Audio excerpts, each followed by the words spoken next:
Hello there! I usually record videos for YouTube on weekends, but this time I'll make an exception. Also, it's not really in my habit to make direct responses to videos that disturb me, so this is another exception. Without further ado, this is a reply to Fool for a Lifetime, and I will put his link in the description box in case he forgets to approve my video.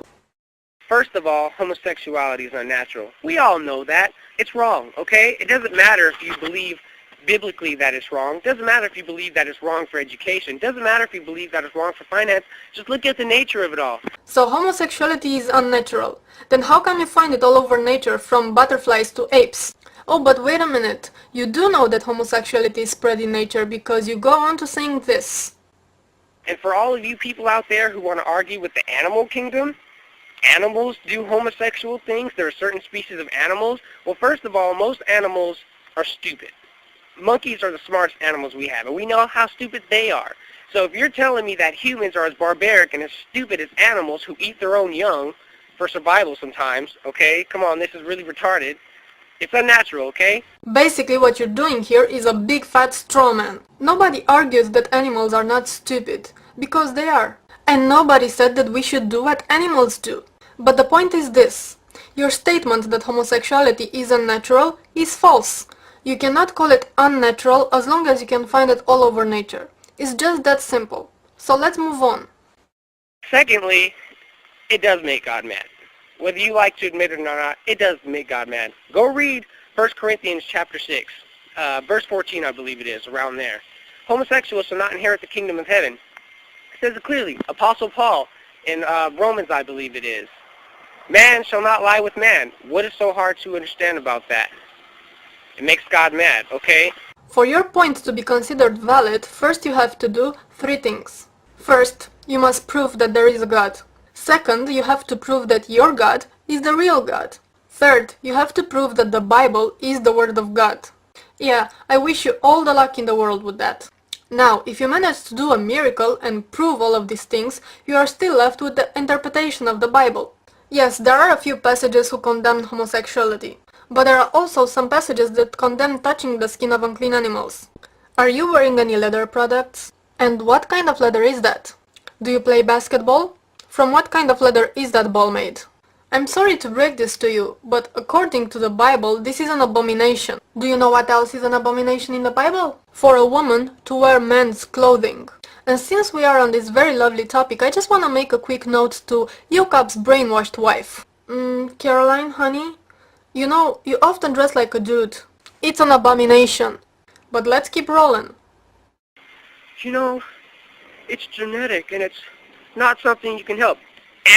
No scientific proof that it's genetic. No scientific proof. Okay, the scientists have not yet agreed on the exact reasons that an individual develops homosexual, bisexual or heterosexual orientation. But they have agreed that we do not experience a sense of choice about our sexual orientation. How come you think that somebody would just choose to be gay? So it's like one day I just wake up and say, from this moment on I will be attracted to women. Because I want to be discriminated. I want to be deprived of civil rights. Just take in consideration the fact that there are homosexuals even in Muslim countries. Do you know what happens to gay people in those countries? You would be just thrilled. And yet you still think it's their choice. Your mom had to lay down with your dad to come up with you, and now you're here. Heterosexuality is pro-life. Homosexuality is anti-life. What is so freaking hard about this, guys? Well, newsflash to you, pro-lifer. We are overpopulating the planet.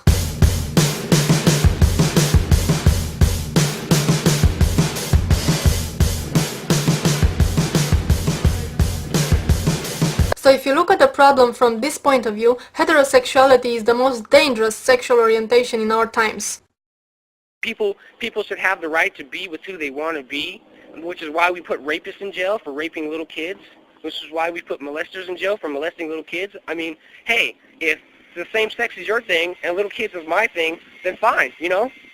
How about it? Well, I'll tell you how about it. It's a little thing called consent. As a side note, there is something really disturbing that I noticed about people in my country. Even the most open-minded and intelligent people I know are still against homosexuality. So for you people who are watching me right now, I just want to tell you this. If you'll ever stand in front of me again and associate homosexuality, which is a consensual act between adults that do not harm anybody, with pedophilia or bestiality or any other form of abuse, I will spit you between your eyes.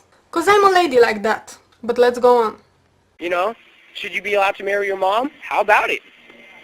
Should you be allowed to marry your brother, your sister? Should you be able to have 10 wives? How about it? Well, let me put it this way. If you want to have 10 wives and those 10 women agree to marry you and share you, it's fine with me. I don't give a damn. As for the incest, there is a little problem there. I know there's a lot of you guys with common sense and level heads on your shoulders, and I'm urging you to keep the fight going. Thanks.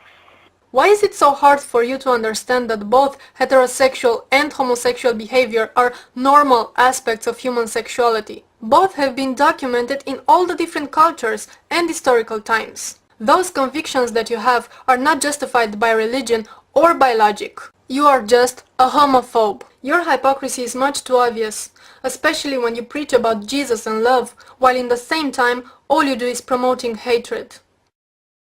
On February 12th, an openly gay 15-year-old boy named Larry, who was an 8th grader in Oxnard, California, was murdered by a fellow 8th grader named Brandon. Larry was killed because he was gay.